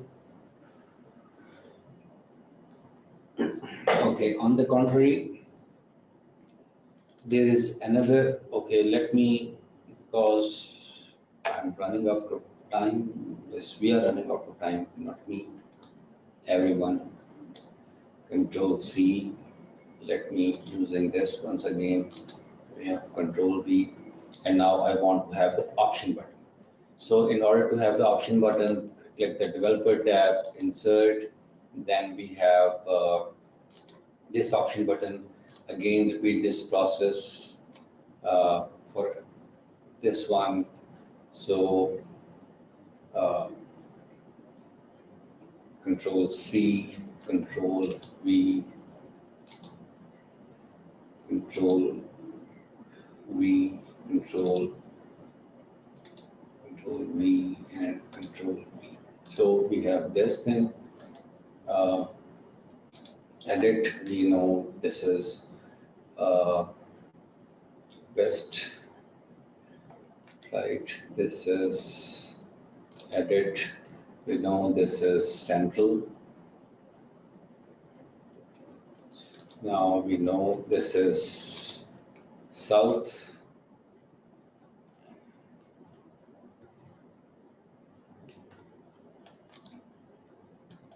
This is east. And this is north.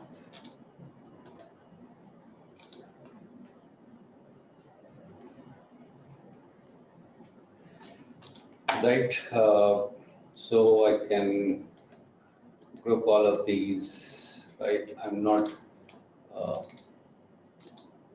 right. Okay, vertically aligned, and this is shape fill, something like this, right? Now, a good thing about is that we have only one cell to link. For example, right click, and format control, cell link, and for example, we have something like here, click OK. And if I click any of this, this is one. If I click the second option, this become 2, this become 3, this become 4, and this become 5. Now, once I select this, the cell value become changed from 1 to 5. I will be using this. I will be using this cell value in order to control these values. So in order to do this, select this one, right? This one, And okay, so what I will be writing a simple function if, choose is a function. We have this choose function. Now C3, depending on this value, if it is 1, I want to have this value was. If the value of C3 is 2, then I want to have this. If the value of this is 3, I want to have this. And if the value of this is 4, I want to have this. And if the cell value is 5, then I want to have this. So if I click OK and click, and you see right now it is 5th, right, 4th, 3rd, central, and west. So this is, as soon as I select, the values change, and depending on the function here, one of these values is shown here. Now the rest of the task is quite easy, simple, right? We look up function. So we look up, I want to find this from where I want to find it. Let me first fix it. F4, and I want to find this from here, and again I want to fix it, comma 2, comma 0, press enter, and just go along with this, just to change the column index, number 3, and then number 4. So 4 is the case. Now it's simple. So this is the west information, this is the central information, this is the south, this is east, this is north, and again the task is quite easy, straightforward. Alt F1. Now we have this. This is the right. So this is how you can go.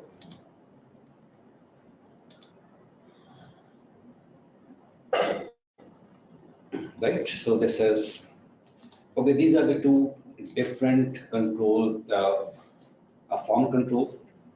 Now the rest of the stuff is quite easy and straightforward. I think in about 15 to 20 minutes time, we will be able to cover the rest of the thing. Okay, the scroll bar. This is the scroll bar, right? So this is the scroll bar. So first of all, let's cut it. Now we want to have this scroll bar and what information that we want to have. Okay, fine. We want to have, let's go to the raw data, and I want to have this information here. So I already have the air. So controls, copy, and then I have this paste, values, and I want to, okay,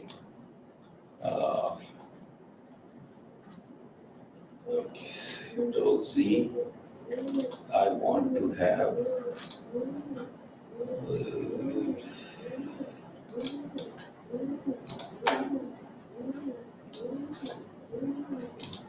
copy, and I want to let go to the scroll bar and put it here. So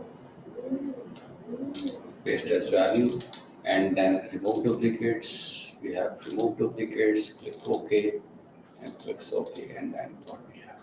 So we have this type of information. So in okay, this is the information I have, and I want to have the profit here. Sales and profit comparison. Sales and profit. So what I need to do, I need to use a simple sum if function. So what I want to sum, I want to sum sale. So I already know what sale is. Now I already have the year. Comparison is years, and the value is this value, and now click OK. So this is 2005 sale, this is 2006, and the profit is simple, is equal to sum if, and this is what we want to sum. We want to sum profit. So this is the profit, comma, and the criteria range is here. So we have the here, and the criteria is this one. And click enter. Now we have the summary in place. So this is the summary, and now let me delete it once again. I want to induct. So this is developer, insert, and this is the scroll bar. Click the scroll bar, right click, format control. Now the current value is always recommended to be the current one, 210 is actually the last value. Then the minimum value is, we already know, is 2005, 2005. Then we have the maximum value is 2010, and then incremented change is 1. So 2, 2, 5, 6, so change of 1, and then click OK. Then we have the cell link. For example, this is a cell. I want to link this. Now, right now the current value is this. As soon as I change it to now, so this is how it goes. So I can make it a bigger, right? Something like this. Maybe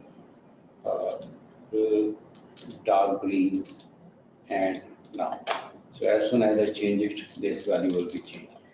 So this is the data I have, and I want to represent this data. So I want to get the data of 2005, 2010. So what I need to do is just Control C, and then, for example, Control V. So I want to have data, again, we look up.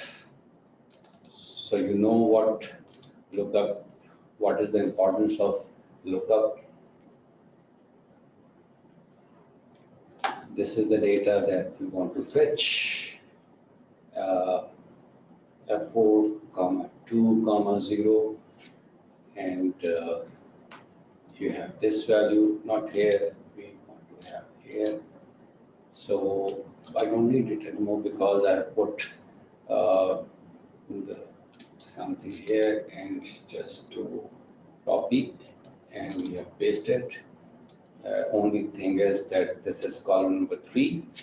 So we have the profit of 2010 to 4. Okay, that is pretty good. We can just format a bit. We can have something like this. Margin center, we can have margin center. Similarly, we can have this data here, right? And we want to merge it. Okay, we want to have merge it. And again, we want to use this combination. We want to use this combination here as well. So this is again some sort of visualization that we want. Right, so this is one home, Alt F1. So, okay.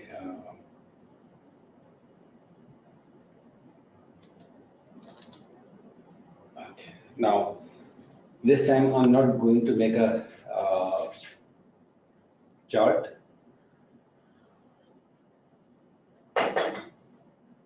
Rather, I have these values that I want to be changed. Now, look at this, the values of the things are changed, right? So this is, you can use to the scroll bar. Now, the spin bar is somewhat the same thing.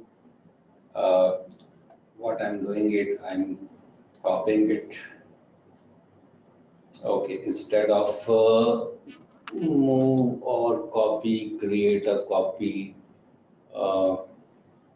then where I need to put it, scroll bar, this is click OK. So I have this thing, make it a spin, type it as spin. Now, the same thing is the same. The only difference is that instead of this, I want to have the insert and instead of spin button. So I want to have this button in place. Again, the rest of the things are same. Current value is again 2010.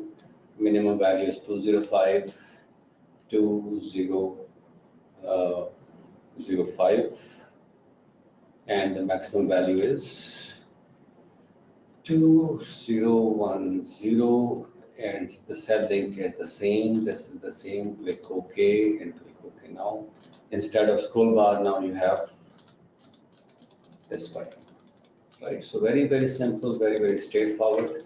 So things are easy, straightforward.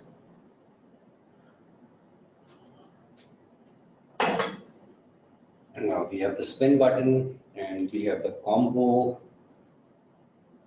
Okay, for the combo and the list box. Okay, I will get the data from this. Okay, so this is, I want to have this data. Control C and combo box. Let it be combo box. Paste this data, right? So combo box is something like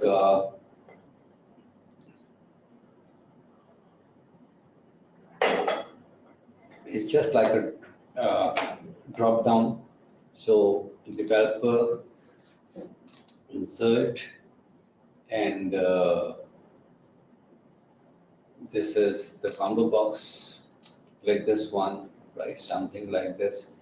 Right click, form control, and input ranges in order to fill in. Right, this is the range that we want to have. Now, again, the cell link is somewhere maybe A3. Click OK. Now, if I select one of this, so I will get this value, right? So in A3.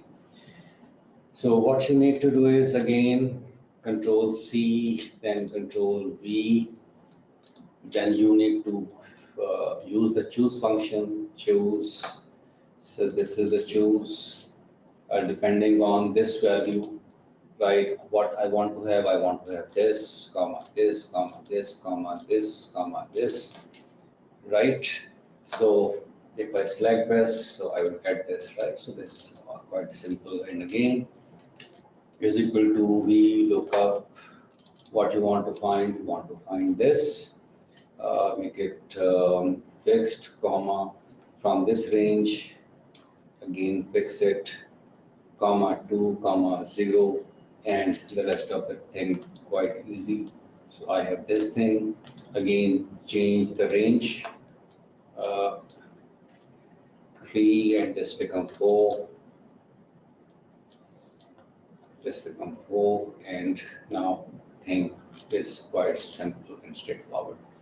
Using this information, Control C, and you have not just Control C, Alt F1, and this is how it goes.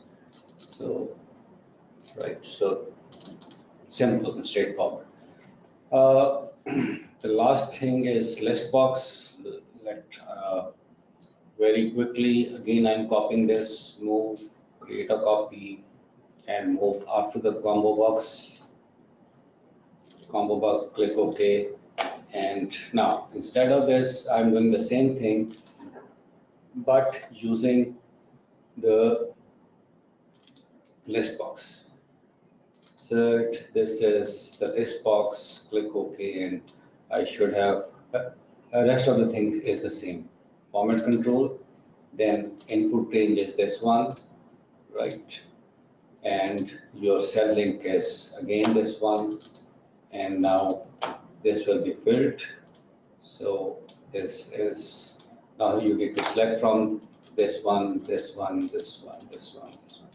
Now this is a pretty simple forward. The control are very simple, but you need to develop a logic that how you can extract the data from the summary for your desired input, output. For example, look at here what I did in my complete sheet. You will be okay, fine. Now look at here. I've done this thing, so you can use this thing, right? So this is the option button. I select the option, the same simple stuff. I've used this a bit differently, right? So you can, this is my desired output spin button. So I have used the comparative analysis of 2 years, right? So it all depends on you that what you want to print and how you want to print and how you want to display, right? So that we did it. Okay, fine. Last few bits, we have combo box, we have list box. Okay, other visuals.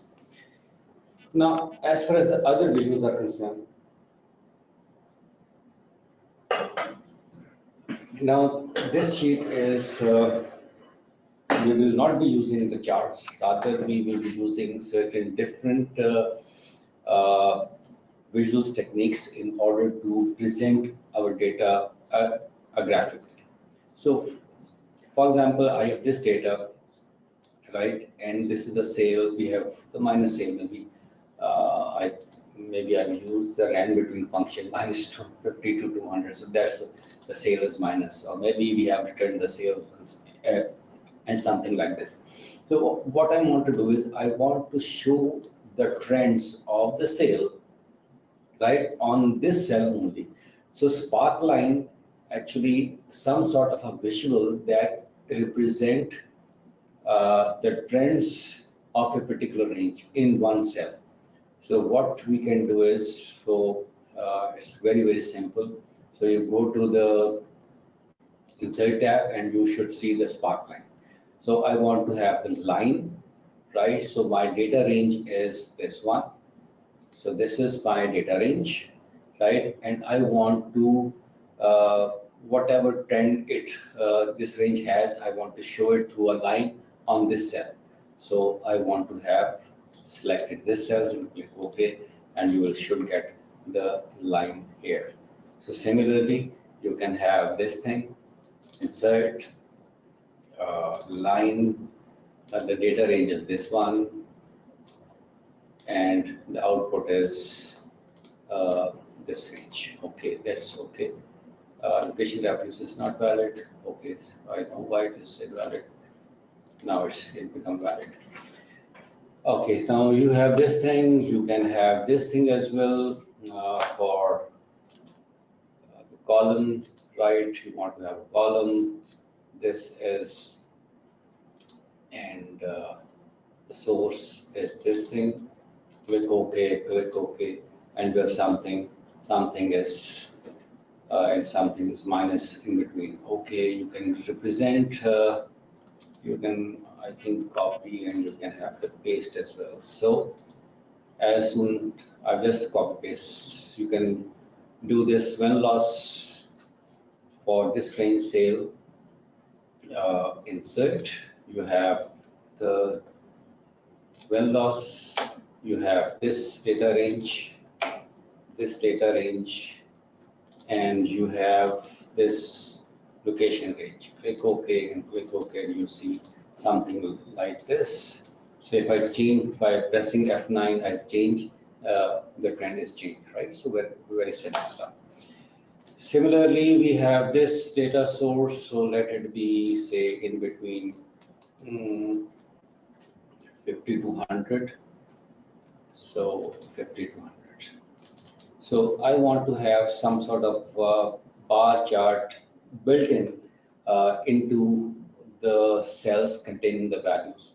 So say, and so in order to do so, select these cells, go to Home tab, go to Conditional Formatting, and you have something which is known as the data bars. Just select some of these so you see the pattern or the bars within the cells. So click any of those. So I click this one. So this is how it goes. Similarly, you can select this one, you can home, and then you can, what we have, uh, the conditional formatting, and then we have the icon set. So select any of those, for example, this, and this is how it goes. If its values are changed, so is the representation of the data. So it's dynamic in nature, right? As long as the data changes, so is a thing. And this is something which is uh, without any use of feature, but in effect a function.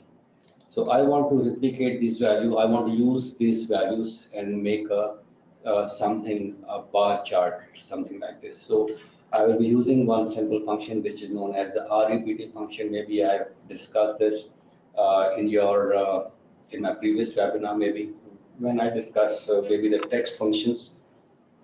So what I want to repeat, I want to repeat maybe an I, and I want to repeat I these number of times, press enter, and then I just drag it down, and you see this is changed. So again, it is dynamic in nature, the value changes, and so is the charts and the graphs. So these are other visuals that you should use, or those you may use depending on the requirement. And I guess, okay, one last thing which is known as the speedometer. Uh, I want to build something like this. Where is the second one gone? Chart. Okay, the last one, something like this. Right, maybe not like this, but something like, maybe I will not be using this thing, but I will be able to develop and control this through this thing. Okay, we have the chart session. Okay, Speedo. Uh, Again, this is not a built-in chart. This is need to be developed through a logic. We will be using some sort of logic as well. So to develop a speedometer chart, we need two set of data. One is the 5 points range, and one is the a 3-point range. So for a 5-point range, the first 4 values, the sum of these should be equal to 100. So 0, 20, 40, and 40. So this become 100, right? So this is the starting point, this is the ending point, and in between these are the 3 ranges that will be used for the areas of red, yellow, green. And this is for the value that's shown, that will be shown in the speedometer as a pointer, whereas this represents the thickness of the pointer. So this is the value represented by the pointer, and this is the thickness of the, and this is the formula that we need to use for this value, right? So it means, so this is 100, it has to be 200. So we need to minus the sum of these two values from 200. So that is the logic behind this formula. So the double, because we will be using uh, the pie chart, half of the pie chart, or uh, uh, half of the donut chart, right? So the 50% will be represented. So that is why that is we need to use this function. Okay, in order to develop a pie speedometer chart, you need to insert first the donut chart. Okay. Okay, we have the donut chart. Then we need to provide values either from here or there. Add again the speedometer, Then we have these values selected, click OK, click OK. Now look at here, we have something like this value represented. We need to shift this. So in order to shift this, we need to select these, go to the format, and now angle of first slice should be, take it to 270 and click OK, and you see that we have something in place. Now double click this part and fill this with maybe the red one. Select this one, solid, fill it with maybe the yellow one, and select this with the green one. So this red, yellow, green, and maybe this one with the no fill, right? So we have this thing in place. Now the second thing is we have done this. Now we need to provide select data, add another thing. This is a pointer, and these are the three values that you need to go into. Click OK and click OK. Now we have this thing in place. Select this one, then right click, change chart type, then convert this into a pie and make it a secondary one. Now we have this. What you need to do is, first of all, you need to change it to again 270, and then you need to select this one, and then you need to no fill. Similarly, click this one, no fill, and then click this one and change it to, for example, black. Okay, now the thing is in place. If you change the value, which is, for example, 80, your this will be changed.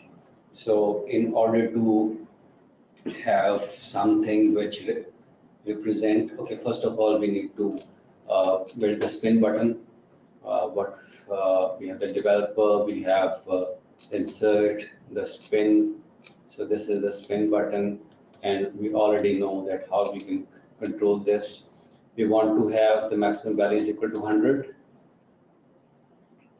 We have the minimum value which is equal to 0, the current value is 0, and increment it changes 1. The cell link is, now this is the cell that you want to link, click and click OK. Now right now it is 0. So as you change value, your speedometer will be changed. Okay, now the last bit, and that is we want to have something that represent this value as well. So in go to insert, so you can text box, you can insert a box, write something like here, and then again use a technique equal to, and select this cell, click enter, and you should find this one. Now the format, this is a format, this is a format, and make it a bigger, right? Then you have the form. You can have different shape effect. For example, we will something like this, and you want to fill the shape like this thing. And now, whenever you change these values, your speedometer will be changed. So this is the performance speedometer. You can develop, you can do a lot of things with this charting technique. I think we have covered everything that we have to cover, and I hope there are no questions. And if no questions, I think thank you very much for listening to me, and I've tried to be very focused about some of the, in explaining the basic functionalities of the thing. Uh, These are simple stuff. You need only trainings. Apply these concepts in your workplace, and I think this will be very, very handy. Thank you. If there is no question, then let's call it a day then. This is Khurram Khan signing off from ACCA. Thank you very much.